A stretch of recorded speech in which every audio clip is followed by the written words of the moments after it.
Okay, good morning, everyone. Welcome to room number 5. My name is Medria. I'm from the School of Architecture, Planning and Policy Development, Institute Teknologi Bandung, and I will be the moderator for the first half of this session. And there are 4 papers to be presented, and we have received 4 PowerPoint files, and we would like to thank all the presenters and authors for sending us the files. And the first presenter is Fasya Nurliansyah Mahendra. The second one is Maya Rosa, and then followed by Reza Asyadi and Tira Arifah Kusuma Dewi. There will be maximum of 7 minutes for each presentation, and we will have around 20 minutes of Q&A. I'm going to remind all presenters few minutes before the time slot for the presentation is over. Now let's begin with the paper's presentation. Should you have any questions for the presenters, please feel free to write them down in the chat box, or you can directly ask during the Q&A session. The first presentation is coming from Fasya. If Fasya is here.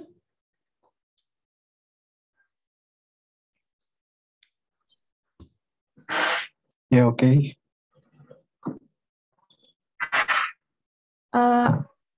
Are you here, Fasya?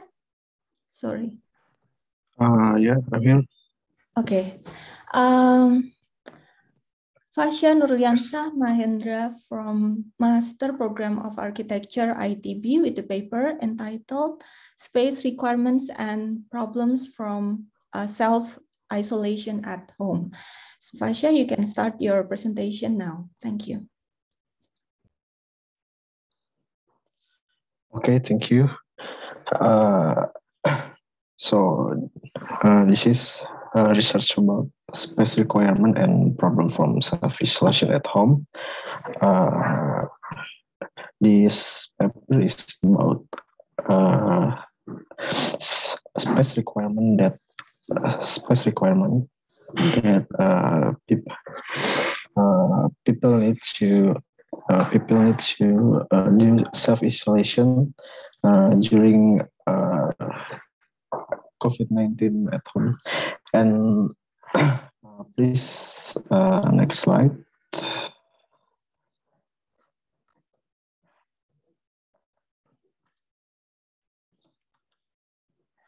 Okay, so spread of the COVID-19 virus, which is difficult to control, has led to high case of death due to COVID-19 in some countries, including Indonesia. This condition causes disruption of the routine pattern of people activity.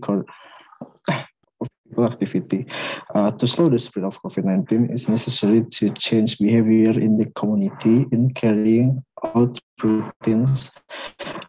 So people should stay at home for a longer period of time to prevent future spread of the virus. Daily activity like work, study, and even worship should be done at home. And second point is transition from pandemic to endemic. In his speech on September 10, 2021, Indonesian President Joko Widodo said that government must start preparing for the transition from pandemic to endemic and learn to live together with COVID-19.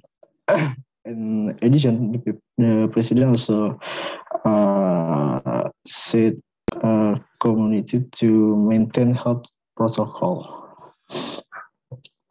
And endemic is a condition where an area has a fairly stable, predictable infection rate, and the number of cases observed is approximately same as the expected number. And then the lack of self-isolation facilities that have been provided by government. And then this purpose is this purpose of the research is it's hope that there will be knowledge about the criteria of the ideal room from users of self-isolation rooms and knowing the problem and during self-isolation. Next slide.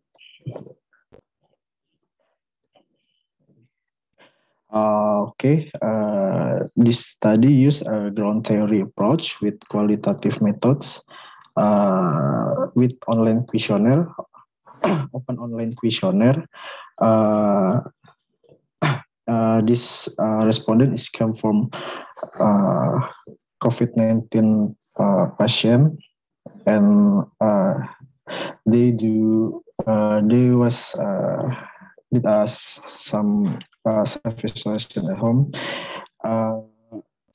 This is result of respondent is come from 10 provinces in Indonesia and some profession. Next slide.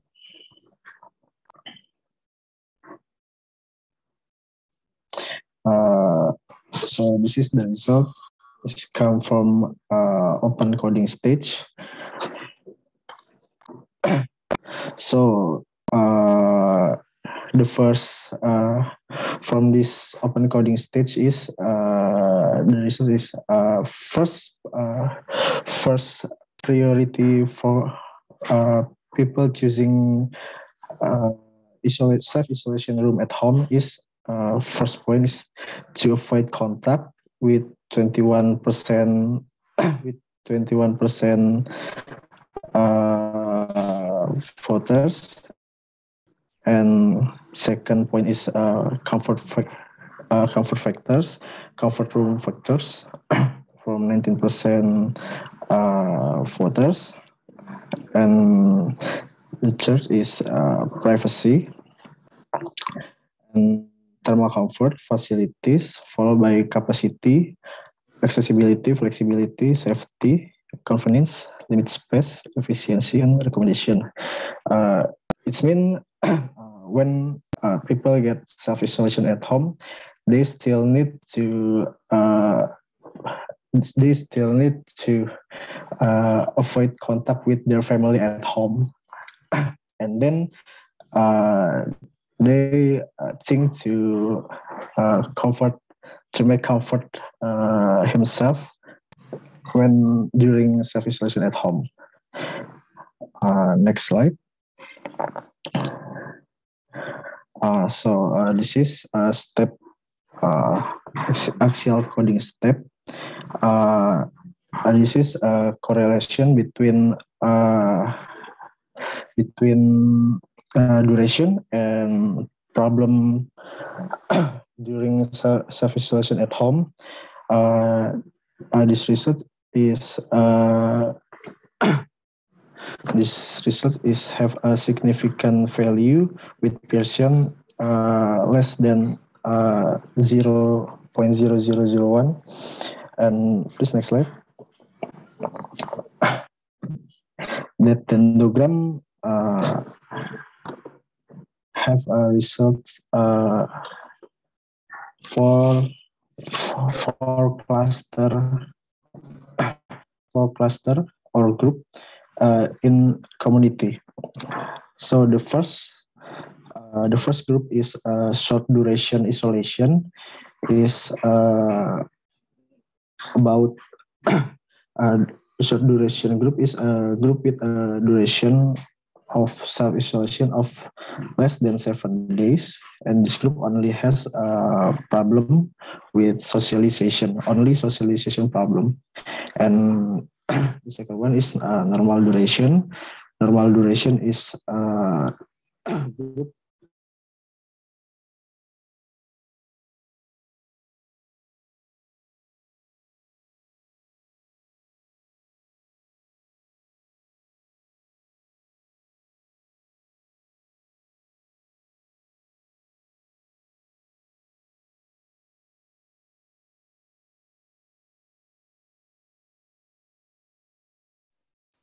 Halo, Fasya.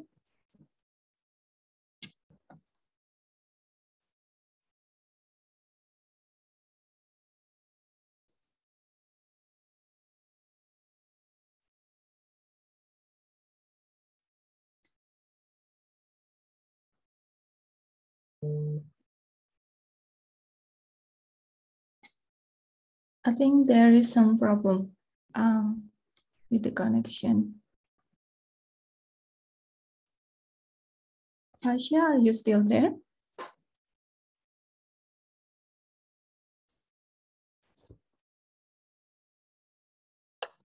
Okay. Okay. I'm sorry. Yeah. I think you have 1 more minute. I'm sorry. Lack of connection. Lack of connection.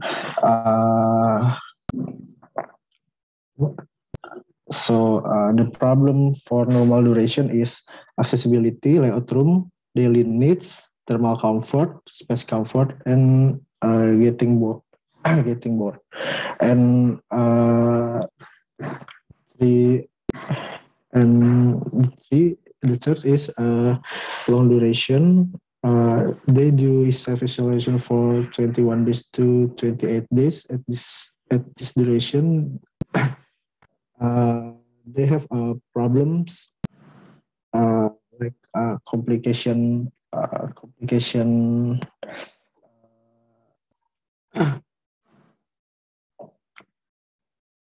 and for the very long duration is they do a self-isolation for more than 28 days, and the problem is may occur is the difficulty of activity and the supply of medical needs due in super health condition.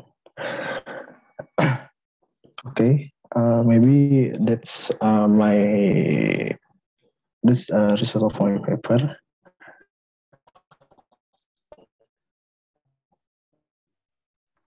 Okay, thank you very much, Fasha, for your presentation. So the paper is about the study of the space. Oh, sorry.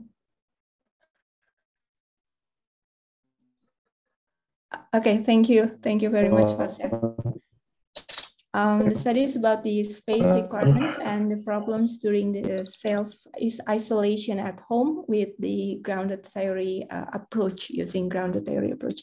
Thank you very much for the presentation. And so we move to the second paper entitled Sawah Lunto Revisited, Some Notion on Urban Regeneration of Former Old Mining Town, from Maya. Maya Rosa? Yeah, Maya Rosa is from the Faculty of Arts and Design, ITB. Okay. Yeah. Hi, Bumedo, how are you? Hello. Can I use my own PowerPoint, since I have to skip so many things, a lot of things? Yeah. Can I use my own PowerPoint, since I have to skip so many things? Yeah, sure. I'll go share screen.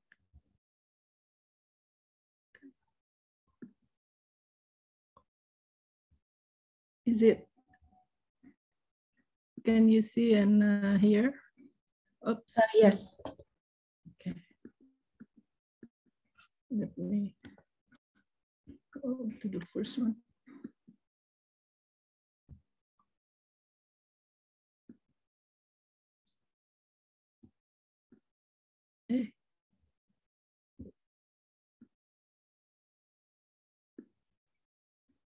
Okay.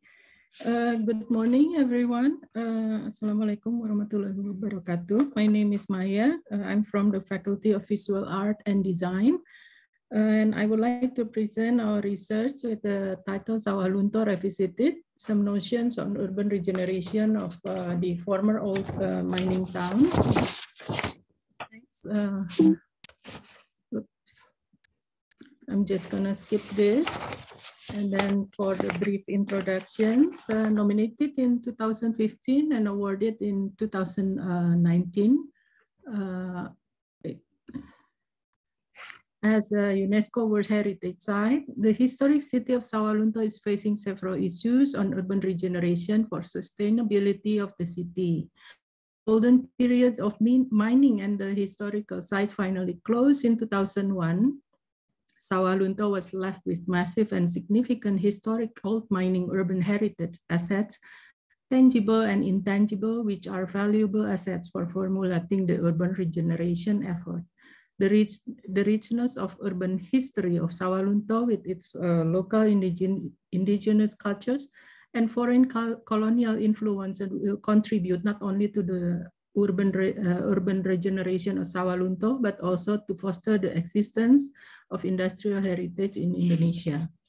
This research explored and described to what extent the existing preservable cultural heritage assets, the tangible and the intangible of Sawalunto areas, have been and can be used to ignite the urban empowerment that will lead to the sustainable regeneration program. Okay. Next, what is heritage? I took one quote from Laura Jane Smith's book. Heritage was not only about the past, it also was not just about material things. Heritage was a process of engagement, an act of communication, and an act of making meaning in and for the present. Okay, I'm just gonna skip this. The living heritage in the Asian region, including Indonesia, conservation of cultural heritage is focusing on the intangible heritage, which is inherent in the community as living heritage, which are values, impressions, emotional impacts, religious context, multisensorial process, and creative process. Asian region understand it as a spiritual message outside of the existing materiality, and accordingly, it is crucial to protect and preserve the living heritage in the historic city. And I'm just gonna skip this also. The heritage-led urban regeneration. Conservation of cultural heritage is essential as it grasps the feeling of having a sense of identity and place. It is also a significant part of the quality of life. Heritage-led regeneration then is regarded as a credible notion, utilizing urban heritage assets to be among the resources promoting sustainable development. Nowadays, cultural heritage conservation is the management of change. And there are 8 cultural heritage interventions, which is maintenance, preservation, consolidation, restoration, rehabilitation, reproduction, and reconstruction. Only one, which is adaptation, is that can changes according to time, and then it's more dynamic and focusing on utilization. Now I'd like to briefly introduce the historic city of Sawalunto in West Sumatra. City of Sawalunto can be reached about 2.5 hours from Padang, West Sumatra. The old city of Sawalunto is part of the 3 locations that awarded for UNESCO World Heritage Sites. It consists of the old administrative town of Sawalunto, a 155-kilometer train railway from Sawalunto to Emahavan, now to Lukbayur Port. Okay, the city government really concerned about the city's valuable assets. They've done a lot for conserving the cultural heritage, like group of buildings around the iconic building PT Bukit Asam, Unit Pertambangan Ombilin. They did adaptive reuse without involving the people in Sawalunto.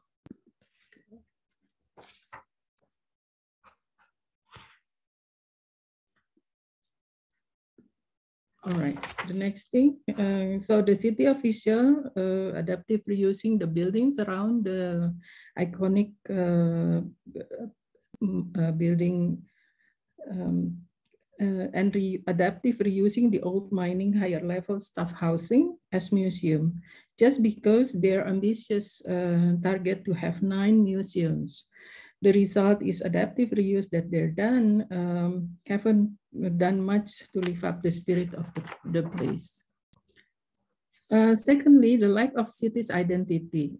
Identity contains the values of timelessness and sustainability, also characteristic or differentiator An identity is a trace of the past that of the people of a historic city. It's also closely related to the sense of place or genealogy, collection of meanings.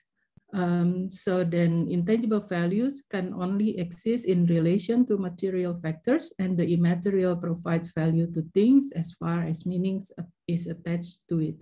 Thus, it is crucial to be able to meaning of an environment as a representation in constructing a group identity. So as for the summary, Sawah Lunto past, present, and the future. The first one is city of Sawah Lunto needs to do heritage-led regeneration by adaptive reusing the cultural heritage tangibles and intangibles based on the preservation of the living heritage. And then two, building a strategy for constructing a new identity in a new layer of the historic city of Sawah Lunto. The new identity can then be used for city branding or sustainable tourism. Also can be used for strategy or city planning guidelines. Also can be used for creative industry. And the most important thing, it can be used for heritage awareness. So what's next?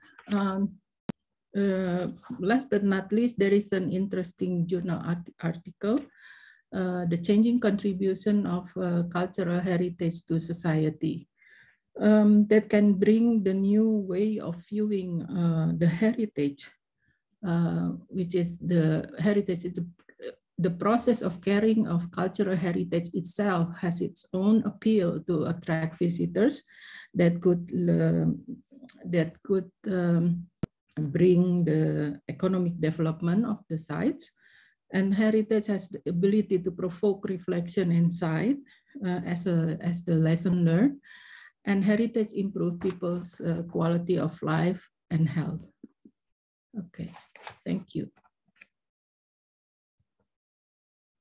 Okay, thank you very much, Maya, for your presentation. It's about the cultural heritage conservation in Sawah Lunto, which is essential for the urban generation in the area. So let's move to our third paper. I would like to invite Reza. I think Reza is not here, so we can move to the next paper. I invite the last presenter for this session, Tira Arifah Kusuma Dewi from the Department of Civil and Environmental Engineering, Universitas Gadjah Mada, who will present her paper entitled Study on Wonogiri Reservoir Operation Performance for Flood Control Purposes Using New Operation Rules. Yes, ma'am. May I show my own presentation? Sorry.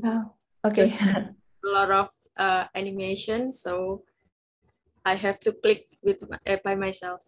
Okay. Okay. Can you see my presentation and hear my voice? Can you see? Not yet. Not yet.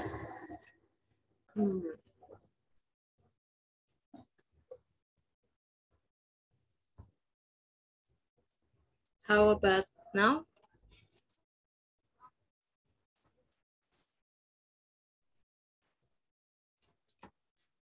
Yeah, now it's okay. Yeah. Well, we can start now. Yeah. Good morning, everyone.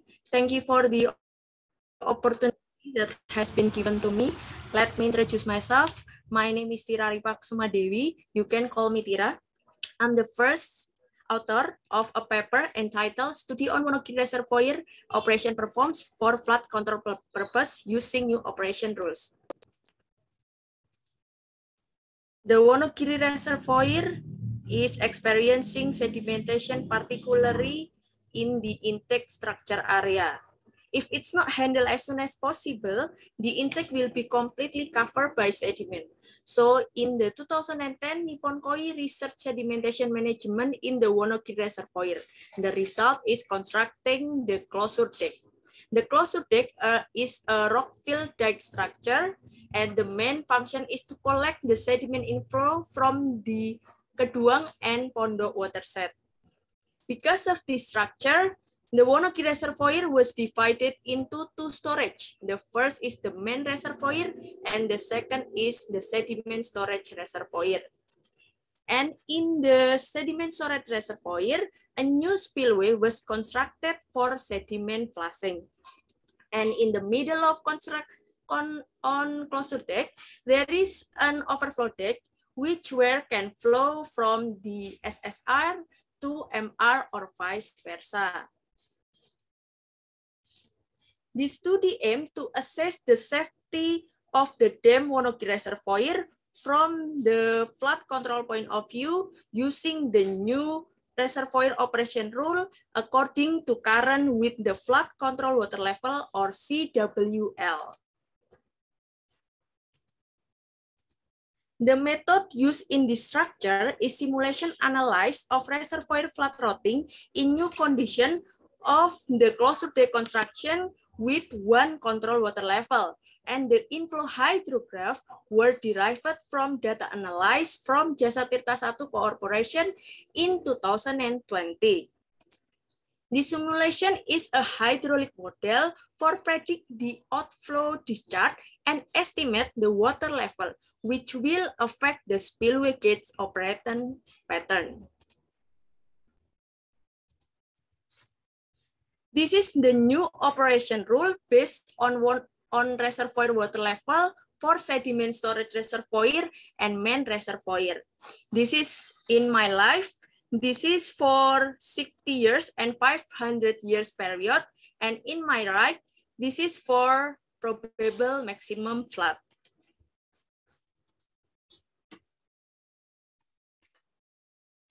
Here is the equation of reservoir flood routing for outflow discharge, and here is the run-off discharge concept of overflow deck or can flow from sediment storage reservoir to main reservoir or vice versa. So this is the result of reservoir flood routing with control water level 135.8 meter for 60 period.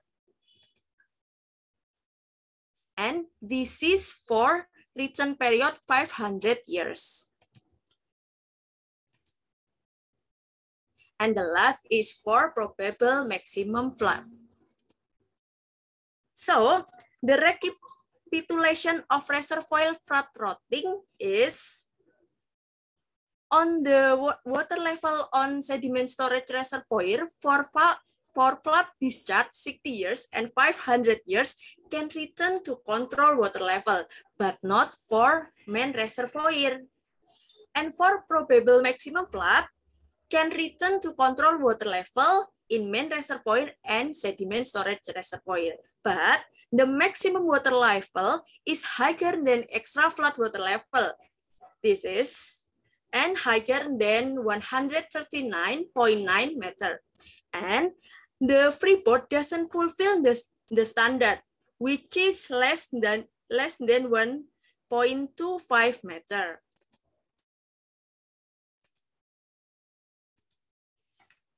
So the result of the flood routing simulation using Nippon Koi in 2016, reservoir operation rules during the flood period should be updated. And this is the update for 60 periods and 500 period. The existing spillway gate no need to wait until the water level reaches 138.2 meter. But when the water level reaches 137 meter to 137.5 meter. The existing spillway for the flood period 60 years for the maximum outflow discharge is 400 meter cube per second, and for 500 period is 1,100 meter cube per second. And the second update is for probable maximum flood. the new spillway gate have not to be fully open when the sediment storage reservoir water level reach 137.5. So no need to wait until the water level reach 138.5 meter. And the total outflow discharge is except the discharge 1,360 meter cube per second. So this is the one example of result of reservoir routing use update reservoir operation rule for control water level.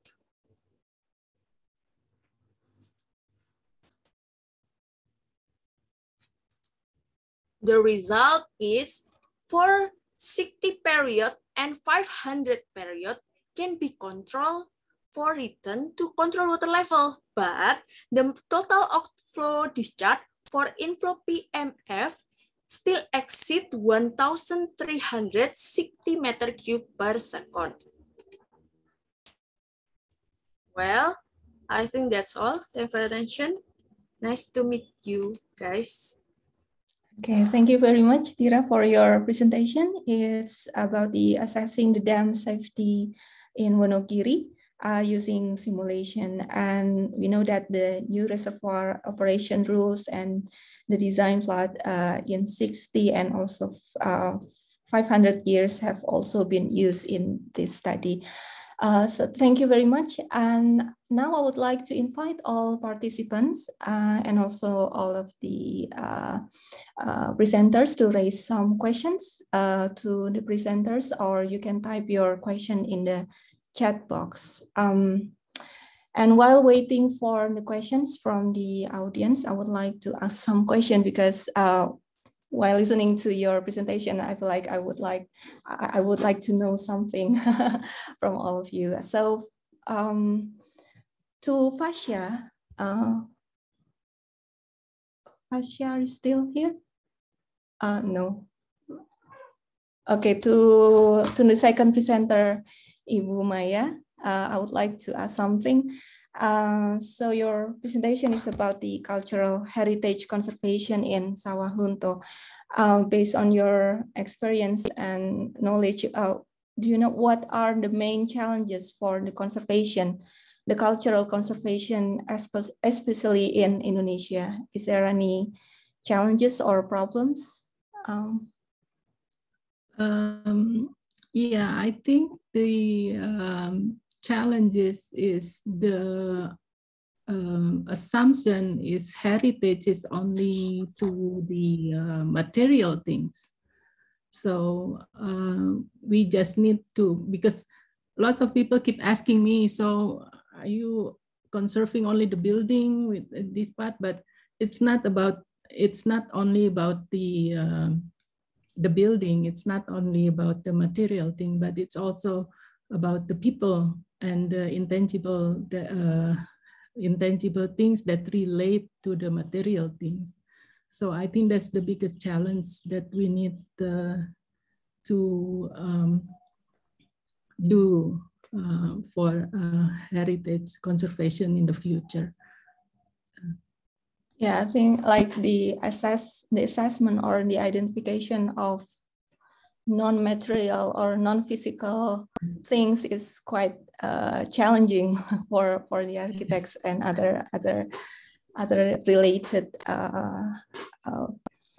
constitution or institution. Okay, thank you very much, Maya. And for the last presenter, Ms. Tira, I would like to ask something about the guideline. So I assume that each guideline that is used in the simulation is actually established based on a specific condition. For example, they may respond to a certain rainfall event, the rate of sedimentation, and so on. So is there any so what is the new proposed guideline is also follow the same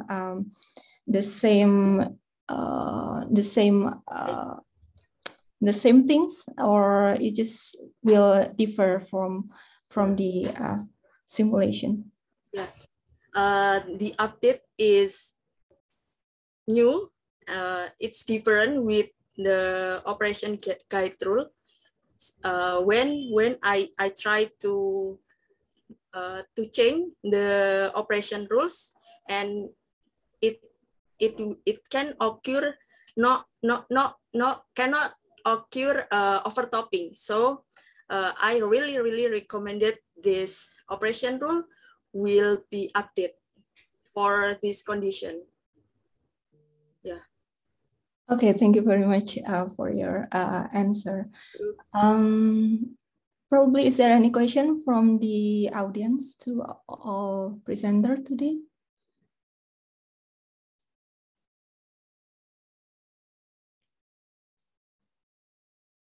Okay, if it's no, so that's all for the questions. And I would like to thank all of the presenters and participants for the discussion. And now I will hand the next session to my colleague, Ibu.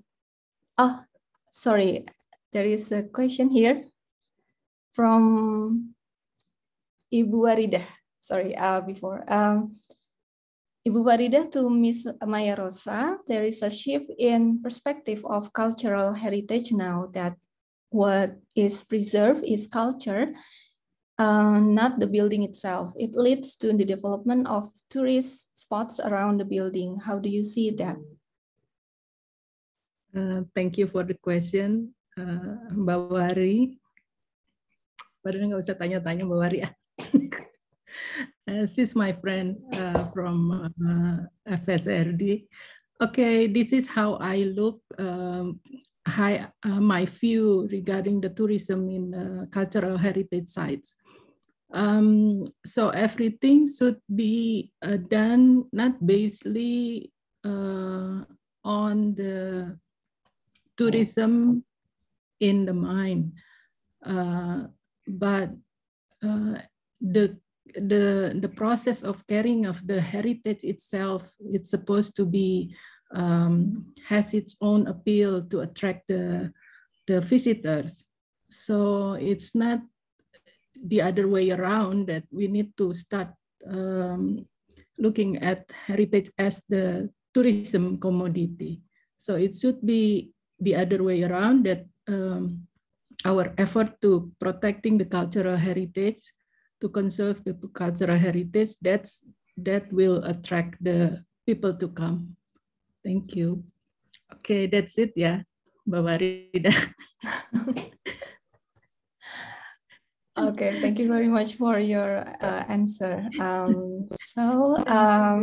I think that's all for the first part of this session. Thank you very much. And now I will hand the next session to my colleague, Ibu Anindrya, as the moderator. Thank you very much. Okay, thank you. Assalamualaikum warahmatullahi wabarakatuh. Thank you, Ibu Medria, for moderating the first session. And now we're coming to the second session. It's supposed to be 4 presenters. In the second session, we have Gabriel Huda, Kenny Hartanto, Arif Kuswanto, and Warida. But I think Gabriel is not here, as I see on the participant list. So we will have 3 presentations instead. The first one would be by Mr. Kenny Hartanto, but it will be presented by his colleague to Christabel Parung. Probably I invite you to present your research at the moment. Okay, thank you very much. All right, so my name is Christabel Parung, and I'm here with my partner Kenny Hartanto, and we would like to present our finding from our research titled "The Role of Public Arts: Case Studies of Public Arts in Urban Park and Central Surabaya." Okay. Hang on, let me share my screen.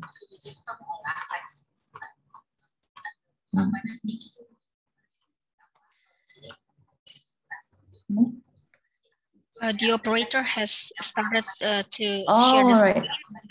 Would you prefer to share it on your own, or just use the presentation that is already been uploaded by the operator? Can I share my screen? Is it okay? Okay, maybe, yes. Thank you so much.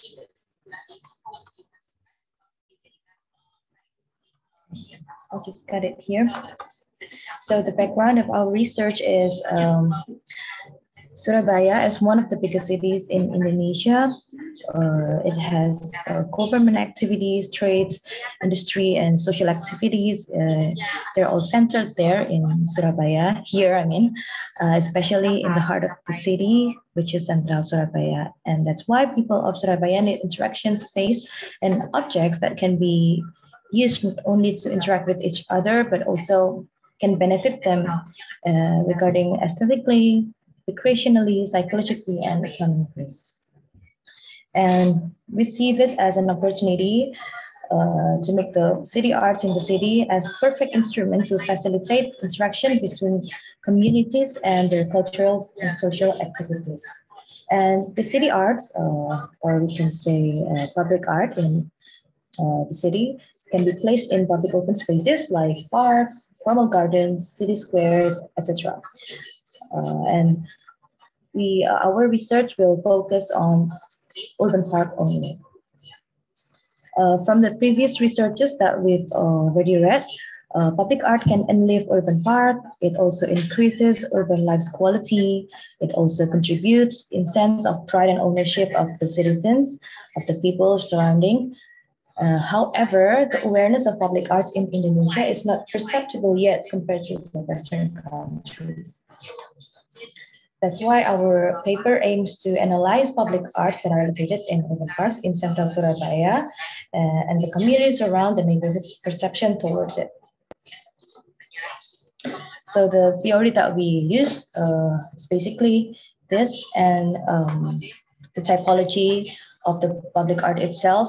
We use Tyler, and also we mix it with Portland Public Art Committee, which is the typology of public arts can be divided into 5. So firstly is memorial artwork, secondly community artwork, the third one is expressive artwork, functional artwork, and environmental artwork. And the definition can be seen here.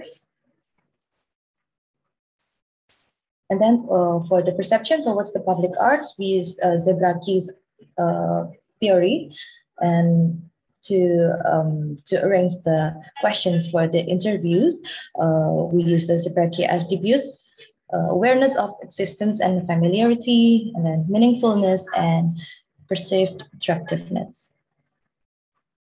So this study was an exploratory study. We picked 4 case studies, which is Taman Bungkul, Taman Persahabatan, Taman Apsari, and Taman Ekspresi, and they're all public parks in Central Surabaya. So maybe the map is not clear, but you can check in the Google map as well. And the sampling technique, we use propositive sampling. 16 people who lives in Surabaya currently, not necessarily they're originally from Surabaya, but currently they're living here. The next one is data collection. We use interview and direct observation. So from all of the data collection and previous researches, we reviewed the public arts in urban parks in Central Surabaya with these dimensions. First one is the typology of public art. Secondly is important values of public art. It can be historical, functional, or aesthetic. And the third one is perception of public, the people towards the public art itself. And these are the results from the first and second dimensions. These are the public arts in Taman Bungkul, which has functional and aesthetic values. And the type of public art is functional artworks. And second one is Taman Persahabatan. You can see here, it has aesthetic value, and it's a memorial artwork because it's a monument and it's sister city monument between the friendship monument between Surabaya and Guangzhou, if I'm not mistaken. And then this one is the signage of Taman Persahabatan. And then the next one is Taman Apsari. We can see here there's a lot of aesthetic values in the artwork. But the main artwork in Taman Apsari is Gubernur Suryo Monument, which is a memorial artwork. And the interesting part is Taman Expressive. It has the most expressive artworks, which is 8. And almost all of them are the installation from recycled materials. And here in Taman Expressive, they also have functional and aesthetic value of the artwork, which is pot and color, which is very interesting. So basically, our findings were all public arts inside urban parks in Central Surabaya are in 3D form. So we didn't find any graffiti, street painting whatsoever, but we found sculptures, installation, and public facilities. And then second one is from the 4 urban parks we investigated, Taman Expressive has the most numbers of expressive public artwork displayed in the area. And they were installation from recycled materials. To answer the third problem, which is the perceptions of public towards public art, the people we interviewed, 75% are originally from Surabaya, but they are all live here now. Generally, the participants notice the artwork when they visit the public art. However, they do not feel attached or attracted to the artwork. And because they did not understand the artwork itself. So the artwork usually didn't have any information on it. So it's not easy to decode, it's not easy to decipher. And the public perceptions were more positive with regard to the memorial public art type than the functional public art type. Also, we found that participants really love these public arts, which has functional value. They said it has unique shape, and according to participants, it has deep meaning and also functional. The next one is expressive public arts displayed are hard to understand, like I said before, and many participants could not express its meaning to them. And this is because of a lack of description and information. And participants were hoping for a more attractive, interactive, and educational public art, which is properly and strategically placed so they can engage more with the public arts. So in conclusion, we divide into 3 parts, which is, first one is typology. The type of public art located in public parks in Central Surabaya varies. However, expressive public art is the most displayed in public parks. Sorry. Second one is regarding to the values. Referring to the typology dimension in public parks, there are a total of 9 expressive artworks, 8 functional artworks, and 3 memorial artworks.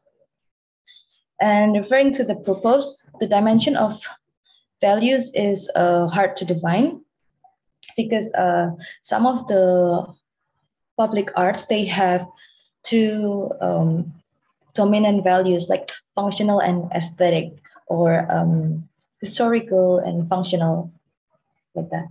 And the third one, the last one, for the perception of the people towards the public arts, public perception was more positive about memorial public art type among other types because they seem to have lost interpreting and understanding expressive public art, as there is no description or information about the work.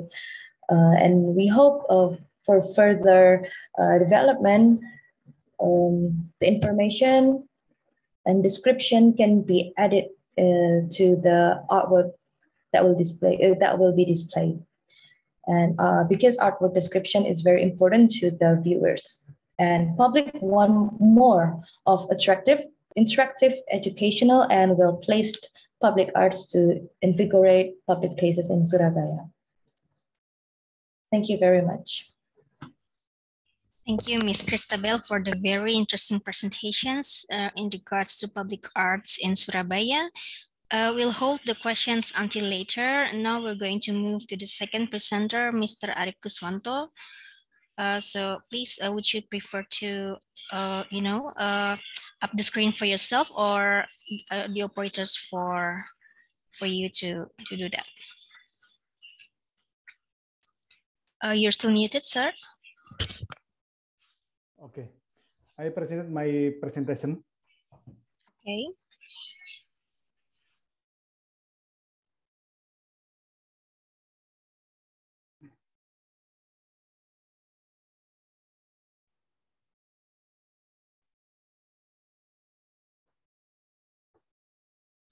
Okay. My name Arif Kuswanto, and my promoter is Professor Dermawan Wibisono, and co-promoter is Harimukti Wandibori. My title is Design of Value Performance Measurement System for Work from Home Performance.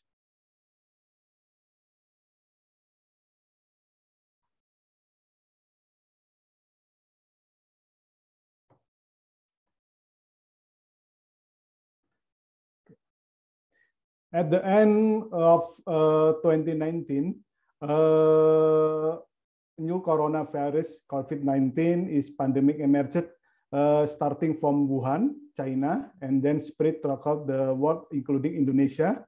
COVID-19 is categorized as very aggressive virus and is easily transmitted from person to person via droplet. With the PSBB, PPKM, and now PPKM first, second, 3, and 4, regulation, most Indonesia carry out all activities from home, work from home, and study from home, and worship from home.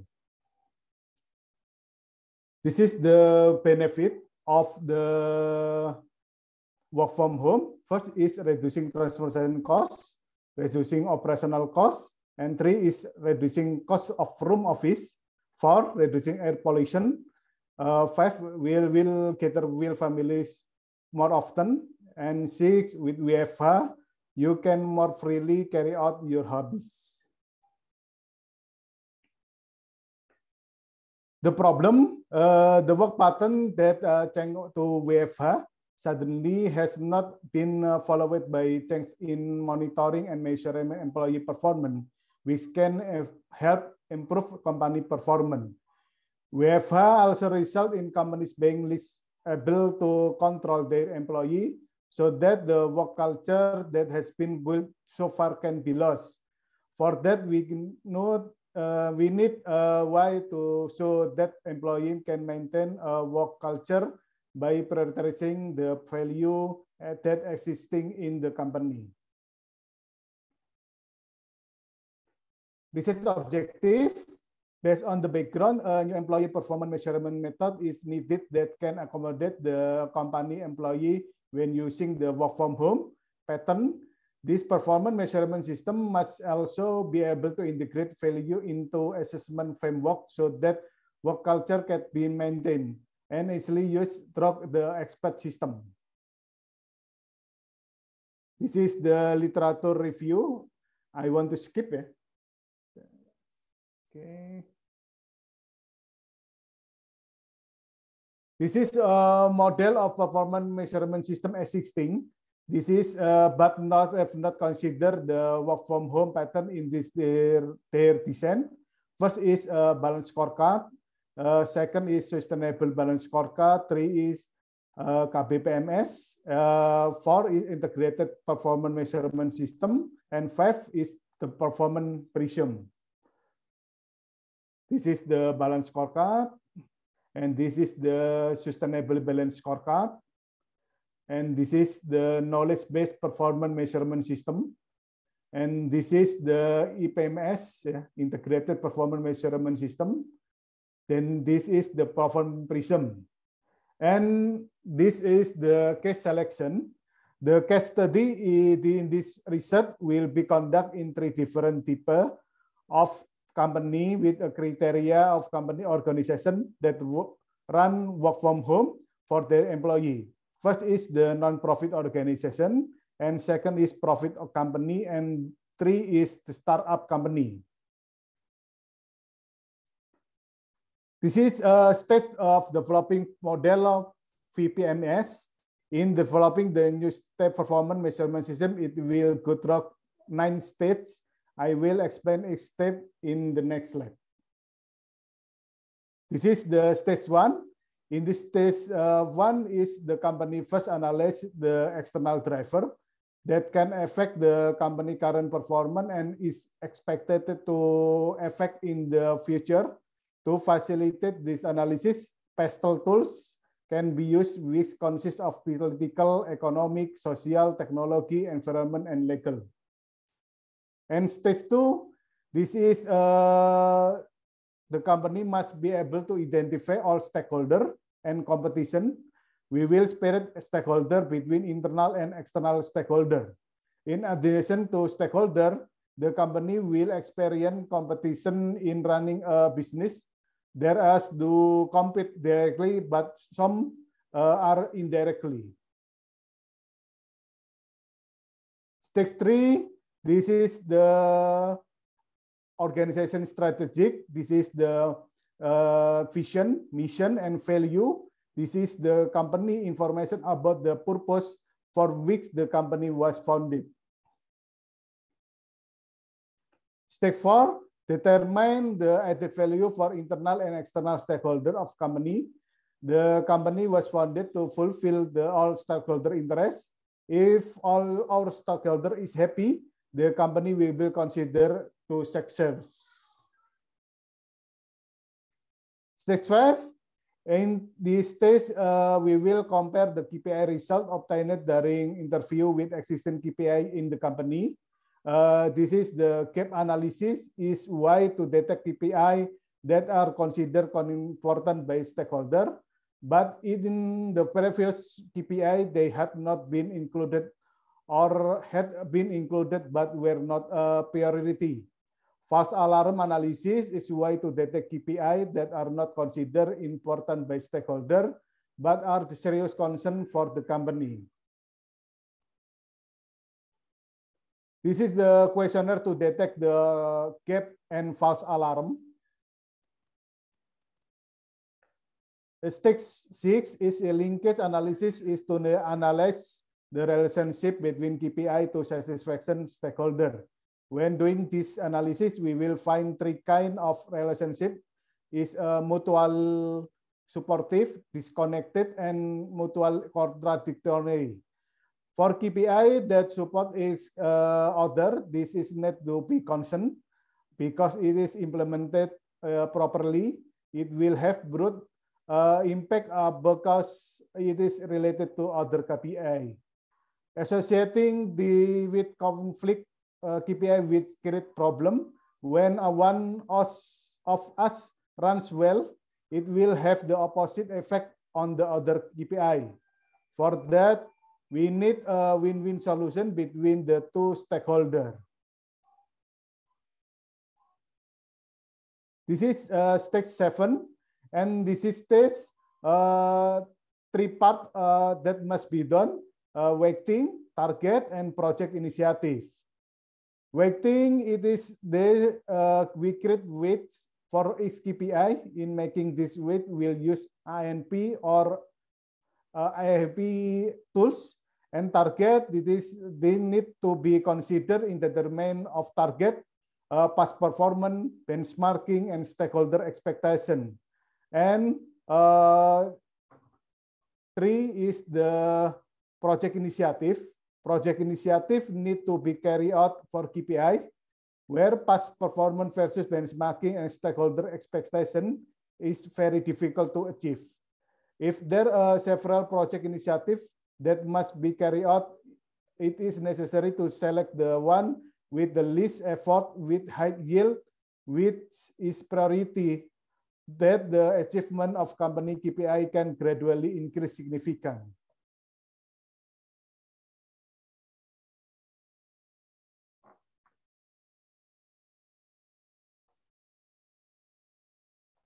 This is stage 8 performance measurement system that have been formed at the corporate level need to be downgraded to the lowest employee level, so that all employees have their respective KPI, so that together they can improve company performance.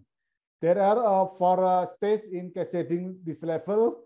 This is the align job, department position remapping, employee remapping, and normalization KPI weights.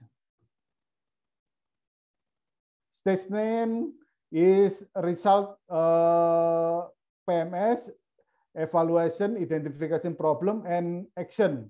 After the KPI implemented, it is necessary to periodically evaluate the KPI. This is the evaluated the performance from the performance measurement system. This is the conclusion. The first stage, data will collected using in-depth interview with representative all of company stakeholder who carry out work from home. And second is the carry out the focus group discussion. And in this 3 stages, data collection will focus on gathering information about respondent participation, about the sustainability of the new PMS have been compiled. The result questionnaire will be used to check validity and reliability of new performance measurement system. Thank you.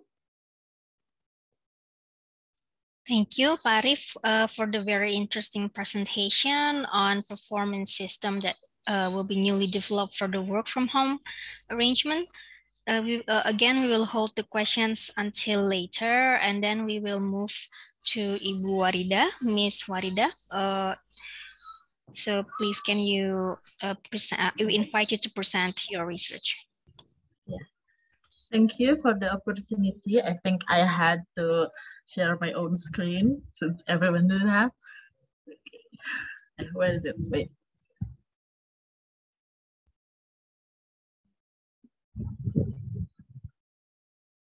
Oh, I'm sorry.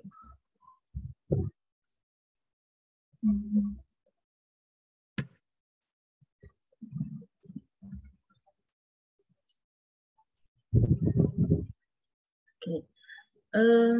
I think the screen is already shared. Thank you for the opportunity. I want to introduce myself. My name is Warida Mutia, and right now I will present my research about transformation of Jata Makutha during Majapahit period in Java. Maybe I had to tell you a little about Jata Makutha itself, but before I tell about Jata Makutha, I had to give some introduction about the statues in classical era. And what I mean classical era is Hindu-Buddha period, especially in Java. When we talk about statue, I mean classical statue, statue is the representation of gods, but also there's a kind of statue during classical era. It's called deification statue. Deification statue is a statue that portrays the nobles, especially kings and queens, but as gods. So they are not portrayed as themselves, but as God. And in this deification statue, there are ornaments to confirm the divinity status of the people, of the figures, through representation of strength and character. And especially, it is represented by the Laksana. Laksana is attributes of identity of the statue itself. There are some kind of symbols and that, like chakra, Prabha, and also the companion character of it called Wahana. And part of the attributes that is represented in the costume is the headgear of, we call it Makutha. Makutha have a function as part of decoration, it's called Abarana, but it's also a manifestation of high status of the figure itself, and it also tells the identity of the figure. Some Makutha, it has the distinct characteristic in it, and some makuta only can be applied in a certain figure. Some like jata makuta, it's only applied in a figure like Siva, Brahma, or Parvati. So jata makuta itself, it derives from jata. It's a flock of twisted hair that is arranged high on the crown of the head. This is the picture of a jata makuta from a Indian statue. It's actually from Kerala, India.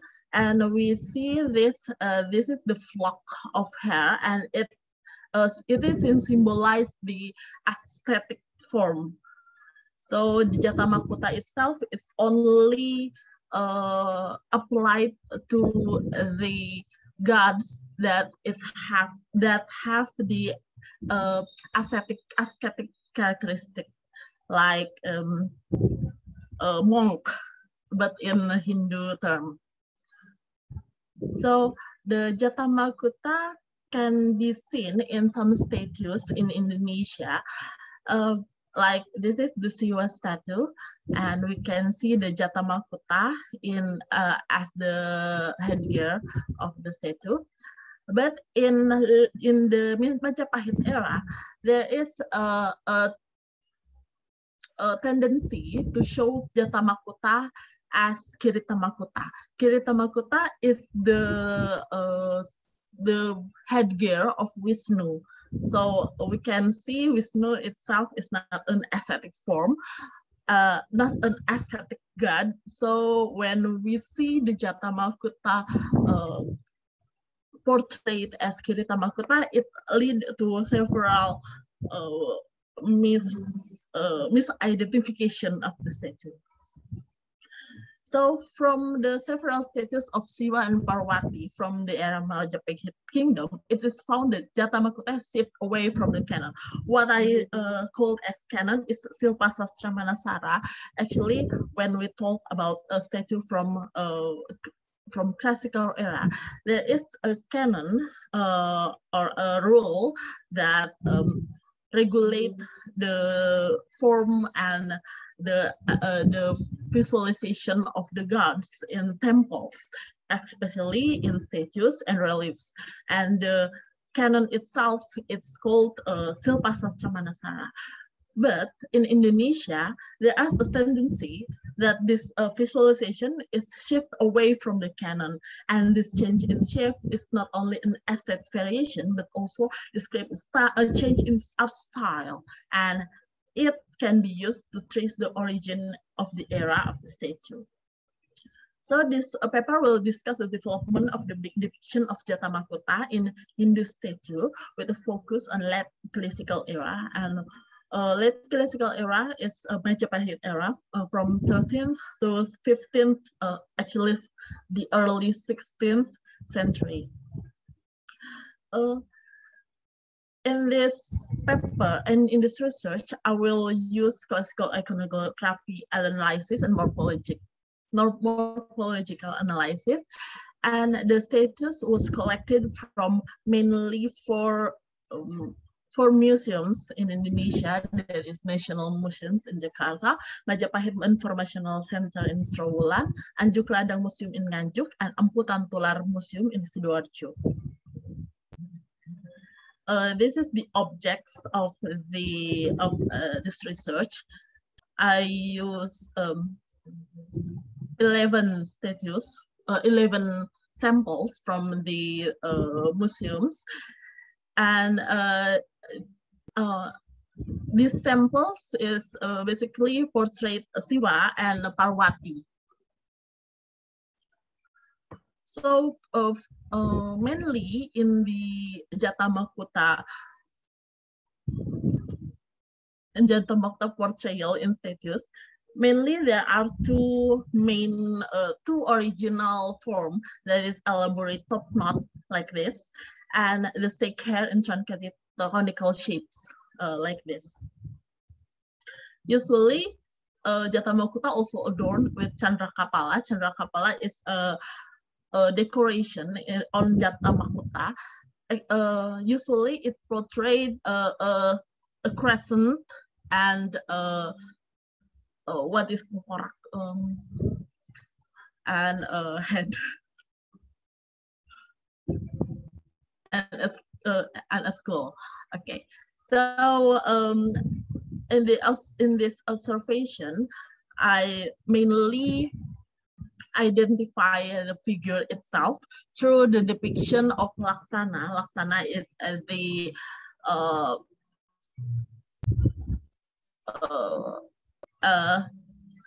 what is it? The tools and objects that is accompanied the statue itself. Mainly from these objects, we can see this object mainly portray Parvati, Shiva, and some of Harihara and Durga. Durga is basically another representation of Parvati, and Harihara is the combined representation of Shiva and Vishnu. And from the shape of crown, we can see a lot of polygonal prism without ornaments on top. Okay, so I classified the type of Jata Makota as a top knot, cylindrical, polygonal, and polygonal with top ornaments. And we can,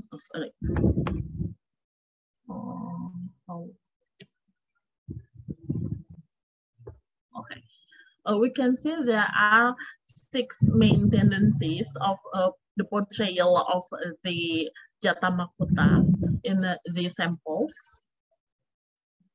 And this is the ornament fields.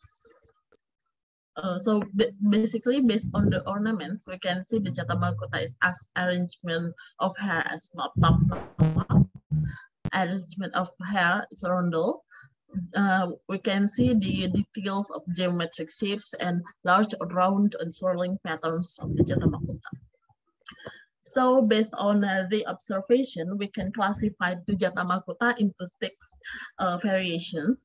The first one is the original. We can see the elaborate top knot on the top of the head with the detail of swirling patterns, and okay, with blunt shape, cylindrical shape, with truncated conical shape. It's like Kirita Makota,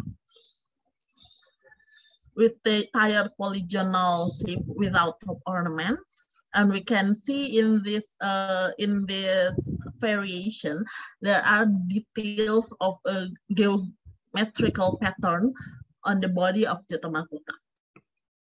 And the polygonal prism shape, the Jata Makota without ornament on top, and this is also characterized by the pattern of swirling. It's like S motifs, and this is what is very unique in Indonesia in the Jata Makota portrayal, because this is only appear in Javanese statue during Majapahit era. We can also see the polygonal prism shaped Jata Makota with ornaments on top. So this led to the primary conclusion of variation of style. In late classical era, there were several variants of Jata Makota, which can be wrongly divided into 3 subcategories based on the shape: the elaborate top knot, the cylindrical base shape, and the polygonal shape. But both the cylindrical and polygonal also have tire form to resemble stick and arrangement of hair. So we can see that 6th variation of Jata Makota. And the ornament of Jata Makota is decorated by ornamental carving. There are 3 types of ornament: carving to resemble hair, roundel with swirling motif, and geometrical patterns. And in the Majapahit era, there is a tendency to dip Jata Makota into a more rigid shape of polygonal of truncated cylindrical shape that it resembles Kirita Makota. Kirita Makota, like I said before, is the headgear of Vishnu. So we can see there's swift of aesthetical representation of Jatamakuta. Meanwhile, the trace of Jatamakuta still remain in the roundel swirling over RS motif that resembled the knot. So we can see that there is amalgamation of Jatamakuta and Kiritamakuta in the shape of Jatamakuta during Majapahit era. Kiritamakuta with roundel motifs not only appear as Siva's headgear, but also Harihara, Parvati, and Vishnu, especially in deification stages. This leads to assumption that this type of headgear is initially made as a headgear for nobility that combines Siva and Vishnu attributes, but later universally accepted as headgear for deities. Okay, thank you for the opportunity. Thank you, Ms. Farida. Wow, that was really intense presentation, and I think it's really important. So I would like to open questions for the three presenters before. Is there any questions?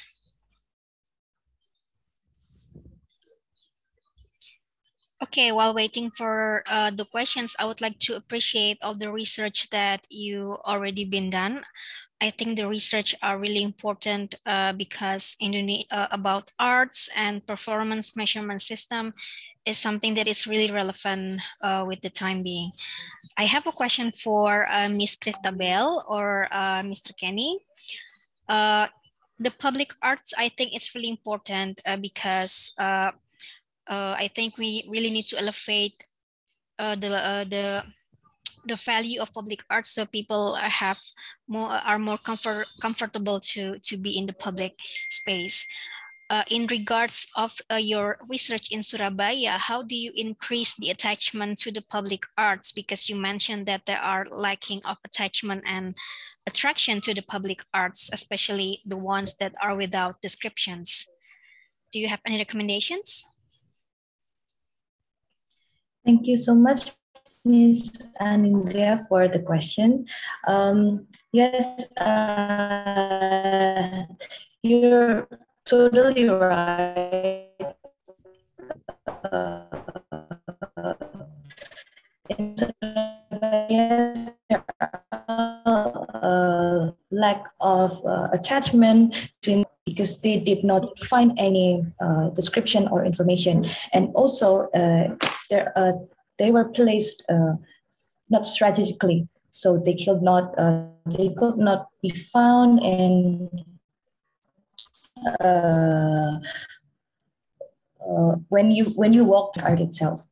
That's why the placement, firstly is the placement, and the second one is the description. So maybe for further development, we can fix that together. Thank you. Okay, thank you. Any questions again for Ms. Christabel or Mr. Kenny? If not, then I would like to ask Mr. Arif. I think this is quite a timely problems that you try to work on because the work from home, I think it will become the norm, or at least hybrid working will become the new norm. So you have developed a new performance measurement system within a company, and what do you think are the challenges in implementing the performance measurement system in the company, because it's a new system, and what do you think are the challenges? This is the challenge of the work from home is the opportunity. Opportunity from the work from home is air pollution minimal, the electricity, and in your hobbies is to transfer in if you work from home. Yeah. But in you work from office is the traditional work is the very boring. Boring is not enjoy. But in is if the pandemic COVID-19 is end, this is the opportunity to employee to get the work from home continue from the company.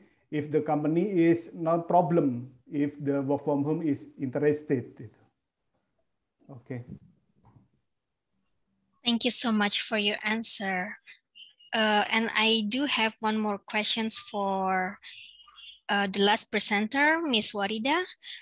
I'm deeply interested with your research. I think you just explained that at least there's a change. What I understood is there a change in the visualizations of the guts through the head.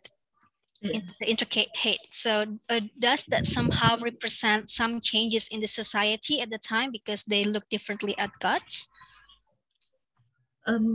Actually, yes, there's a change in society, and in which the tendency of worshipping Siwa is shifted through the worshipping Siwa and Vishnu.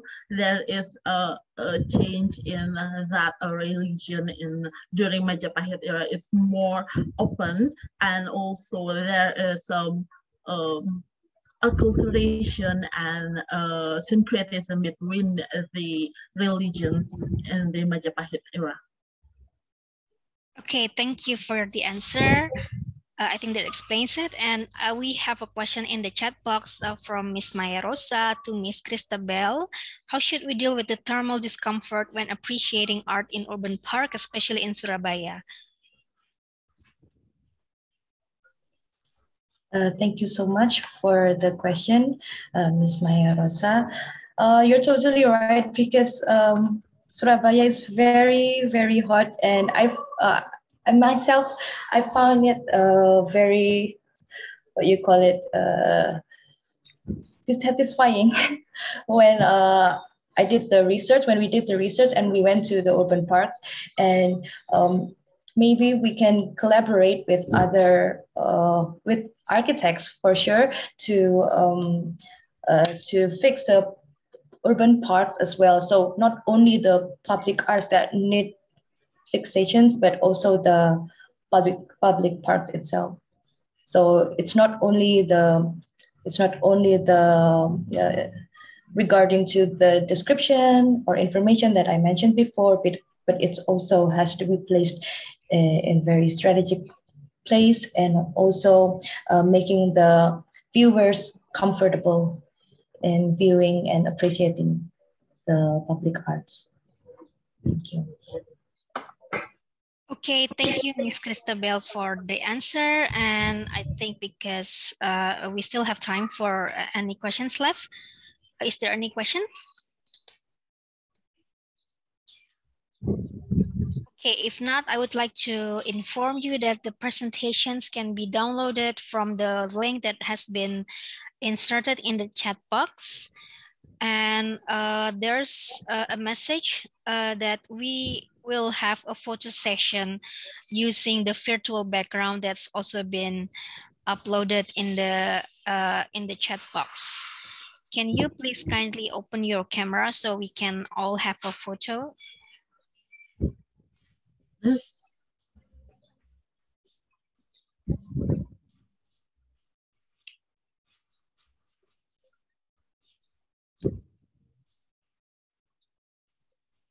Okay. We're going to wait a little bit for Ms. Tira and Mr. Zaki.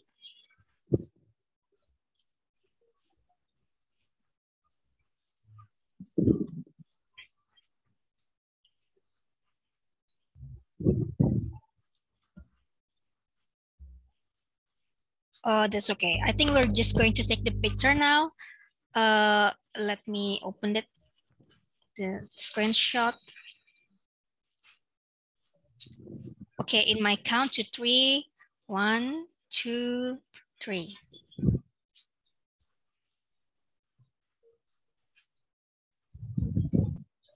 Okay, thank you so much for your attention.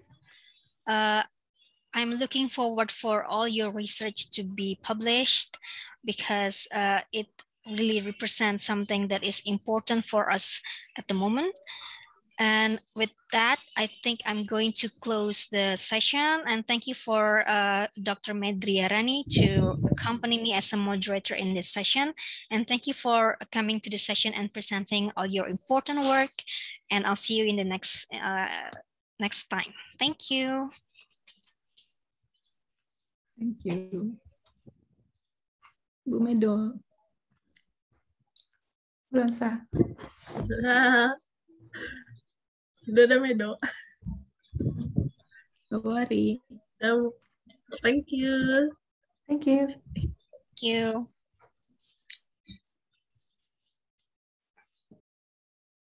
Oke, Pak Reski sudah selesai ya untuk hari ini di sesi room 5 ya? Ya, terima kasih Bu. Baik, terima kasih.